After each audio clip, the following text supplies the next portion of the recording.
Hello my dear friends, you're in the Military Summary channel. In this video we're going to discuss the most important events that took place during the previous 12 hours. We have lots of very interesting updates, so let's start.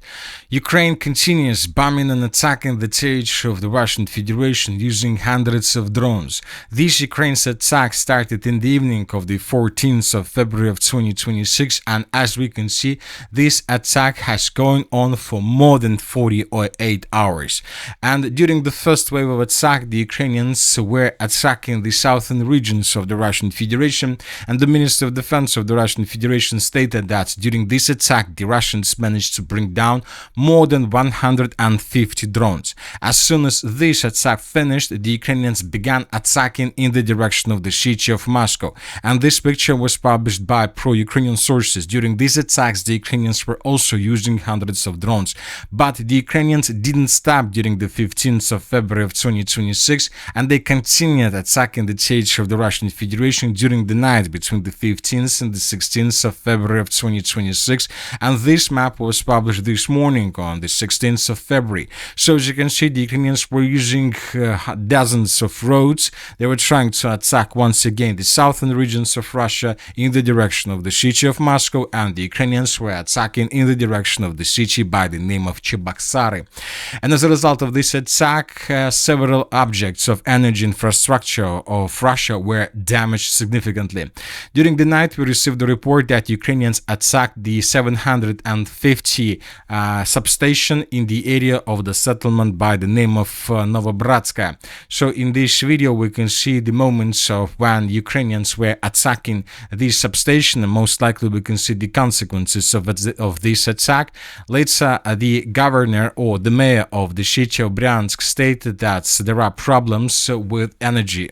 Bryansk region governor Alexander Bogomaz, a massive Ukrainian drone attack on our region has been ongoing for over 12 hours. As a result of the Ukrainian armed force strike on energy infrastructure in Bryansk region, heat and electricity are out of in 5 municipalities and the part of the city of Bryansk. Another area that was attacked by Ukrainians is the city of Belgorod. As for this situation, the Ukrainians were also attacking objects of energy infrastructure. Overnight, Ukraine attacked energy infrastructure in Belgorod city with HIMARS missiles. Multiple rockets impacted the Belgorod thermal power plant, resulting in power outages and significant damage to the facility. During the nights, we received lots of videos where we could see the strikes and the consequences of this attack. Belgorod and Belgorod district were subjected to massive shelling by the Ukrainian armed forces, Belgorod region governor Vyacheslav Gladkov reported. According to preliminary information, there are no casualties. Another interesting situation, the Ukrainians were trying to get the city of Moscow, and the mayor of the city of Moscow stated that on the approach to the Moscow today, 18 Ukrainian drones have already been shot down. So as of the morning of the 16th of February of 2026, we still haven't received the final numbers about the drones that the Ukrainians were using to attack the city of Moscow. Another important road to attack is this one. According to this picture, according to information from the open source, the Ukrainians were also trying to attack the city of Cheboksary. So this is a very important industrial city of the Russian Federation because there are lots of plants, lots of facilities that Russians use to build and to create some parts for oil refineries.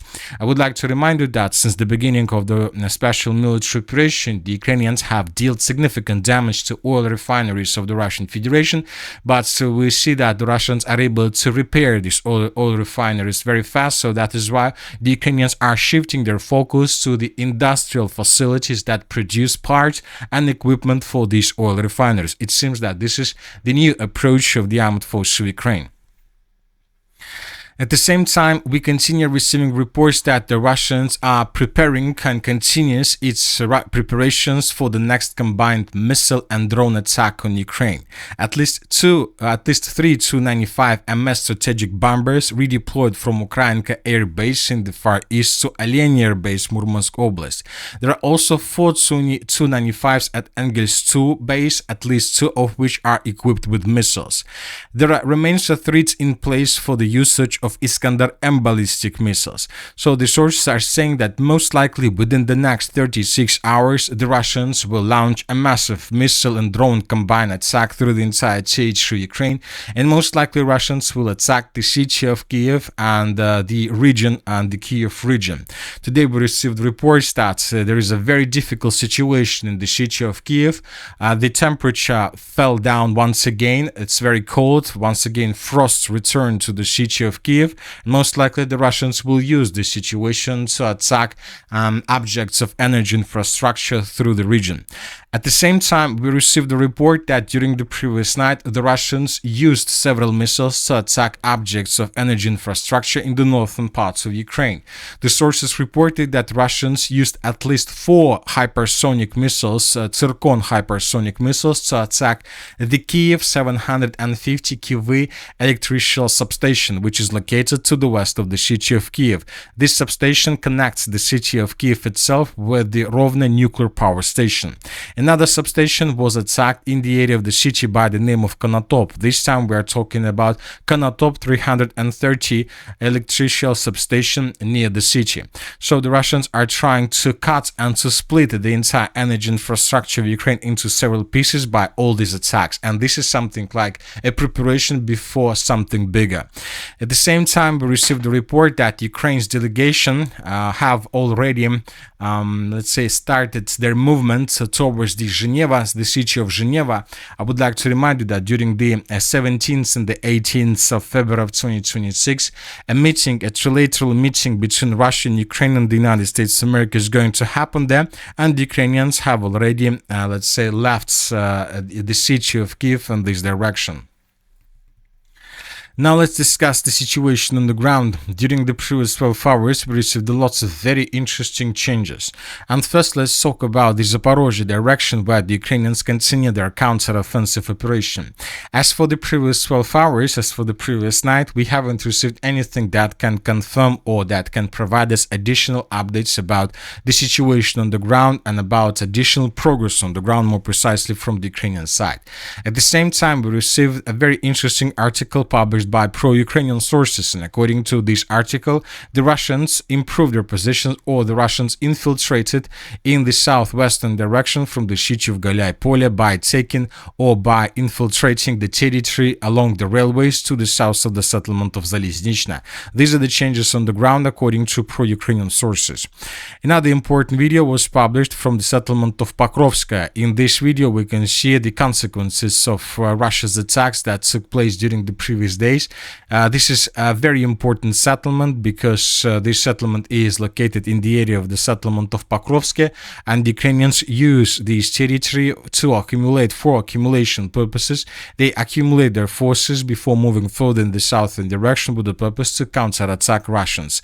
So in this video we can see the consequences of attacks that were carried out by Russians during the previous days. Now let's move further and let's discuss the situation in the Dnipropetrovsk direction. During the previous 12 hours, small changes were also recorded. This information was provided by pro-Ukrainian sources. We discussed the situation in the previous videos. The Russians intensified their activities in the area of the city of Dnipropetrovsk region. During the previous days, the Russians began offensive operation in the area of Gavrilovka.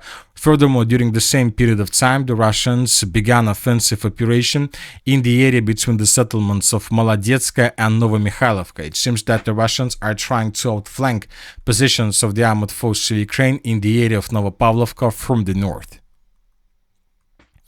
Now let's move further and let's talk about the city of Kostiantynivka, because probably the most important updates are coming from this area. So these are the changes on the ground between the dates. This is the end of the 14th of February of 2026. This is the end of the 15th of February, and this is the situation at the beginning of the 16th of February of 2026. As you can see, according to information we have, the Russians during the previous days managed to improve their positions significantly. More precisely, the Russians broke through Ukraine's defense in the southwestern part of the city of Kostiantynivka and answered the city itself from the southwest, which is a very important piece of news. We came to this conclusion based on the video published by pro-Ukrainian sources, where we can see how Ukrainians were attacking Russians through the territory of the city of Kostiantynivka. We can see a lot of episodes how Ukrainians were attacking different buildings, constructions through the city, and at least 3 episodes were geolocated. One of the attacks took place right exactly, 2 of the attacks took place right exactly in this area, and the 2 more attacks took place, as you can see, in the southwestern part of the settlement. Based on this video, we came to the conclusion that Russians answered the city itself, and that currently the Russians most likely are tasked and focused to unite these 2 footholds in the area of the southern part of Ilinka and in the area of the southwestern part of the city of Kostiantynivka. The Russians will try to expand their positions in this area with the purpose to create a very strong foothold that can be used later to continue offensive operation deeper in the northern direction. Now let's move further and let's discuss the situation in the Slaviansk direction. We have changes. According to information we have, according to pro-Ukrainian sources, the Russians approached the settlement of Riznikovka from the north. It seems that in coming days, the Riznikovka fortified area will collapse, and most likely Russians will establish complete control over the territory. I would like to remind you that yesterday the commander-in-chief of the armed force of the Russian Federation, Valery Gerasimov, stated that the battle for the settlement of Riznikovka is coming to its end. So this is a very powerful fortified area that was created by the Ukrainians, and we see that the Russians are approaching the final square kilometers of this fortified territory. Another important update is that according to pro-Russian sources from the 20th and the 25th armies, the Russians are approaching the settlements of Stary Karavan and Brusovka. So the Russians decided not to answer the city of Liman itself and not to fight for the city, from inside of the city.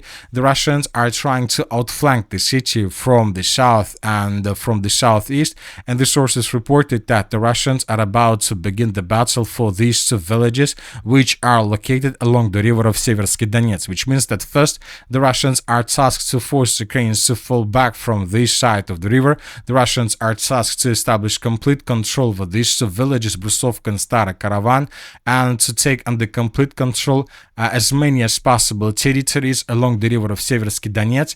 And when it happens, this will create the situation when the Ukrainians would be completely encircled or semi-encircled by Russians, with just the only way how to get additional supply and support. And this line goes from the settlement of Mayaki in the direction of the western part of the city of Liman. So the Russians are trying to tighten the news by moving through the flanks, but not through the city itself. So in coming days, very interesting updates we might receive from this area. As for the northern directions, during the previous 12 hours, we received a very important update published by the Group of Forces North. The Russians stated that as a result of clashes, the Group of Forces North managed to establish complete control over the settlement by the name of Pokrovka, and this map was provided by pro-Russian sources. So this is the end of the 15th, and this is the beginning of the 16th of February.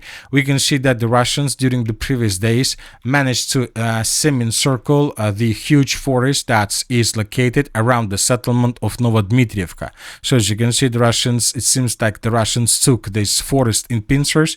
We're talking about these huge territories, and from this configuration of the front line, we believe that the next step and the next target for the Russians is to establish complete control over this forest.